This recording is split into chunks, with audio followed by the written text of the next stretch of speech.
তো নতুন পেশার জন্ম হয়েছে, তার নাম চাঁদাবাজি। এটা ভিক্ষার চেয়ে নিকৃষ্ট। ভালো পথে ফিরে আসুন। আমরা আপনাদের হালাল রুজির জন্য জায়গা করে দেব ইনশাআল্লাহ। এই দেশে নতুন একটা পেশা এখন খুব ভালো চলতেছে। এই পেশার নাম কি আপনারা বলতে পারবেন? কি নাম? চাঁদাবাজি। পেশা হবে একজন লোক অফিস আদালতে, মিল, ফ্যাক্টরি, ইন্ডাস্ট্রি, সেক্টর কর্পোরেশনে, শিক্ষা প্রতিষ্ঠানে, দোকানে, সেখানে চাকরি করবে অথবা নিজেই একটা ব্যবসা চালাবে। পেশা হবে আমার কৃষক, তার যন্ত্রপাতি নিয়ে মাঠে চলে যাবে, সেখানে ধান ফলাবে, সেখানে ফল বীজ লাগাবে, সেখানে গাছ লাগাবে। পেশা হবে একজন শিক্ষিত যুবক, শিক্ষিত হয়ে টেক বেস মেরিটোক্রেসির বাংলাদেশ গড়বে। এটা হবে পেশা। কিন্তু নতুন পেশার জন্ম হয়েছে, তার নাম চাঁদাবাজি। আপনারা কেউ চাঁদাবাজের ভাই হইতে রাজি আছেন? পিতা হতে রাজি আছেন? সন্তান হতে রাজি আছেন?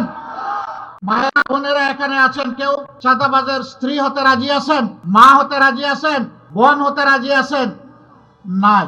আজকের এই জনসভা থেকে আমরা যারা এই পেশায় যুক্ত তাদেরকে অনুরোধ করব, ভালো পথে ফিরে আসুন।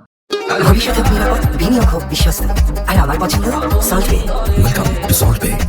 আমরা আপনাদের হালাল রুজির জন্য জায়গা করে দেব ইনশাআল্লাহ। অন্য 10 জন যেভাবে সম্মানের সাথে সম্মানের পেশায় যুক্ত থেকে দায়িত্ব পালন করে পরিবারকেও দেয়, দেশকেও দেয়, আপনিও তাই পালন করবেন এবং আপনিও বাংলাদেশের একজন গর্বিত নাগরিক হবেন। কিন্তু যদি এই পথ বাদ না দেন, আমরা একদম সাফ জানিয়ে দিচ্ছি, আমাদের পক্ষ থেকে কমপ্লিট লাল কার্ড। এই চাঁদা আমরা তো করার প্রশ্নই উঠে না। চাঁদাকে আমরা ঘৃণা করি। এটা ভিক্ষার চেয়ে নিকৃষ্ট।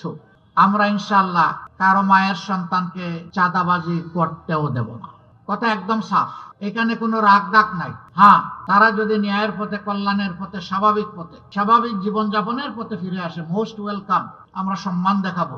আর বলবো, জানা সূত্রে যাদের চাঁদা এনেছো তাদেরটা ফেরত দিয়ে দাও। যদি চাঁদা ফেরত দিতে না পারো, তারা যদি ব্যবসায়ী হয়, তাদের কর্মচারী হয়, তার ঋণ পরিশোধ করো।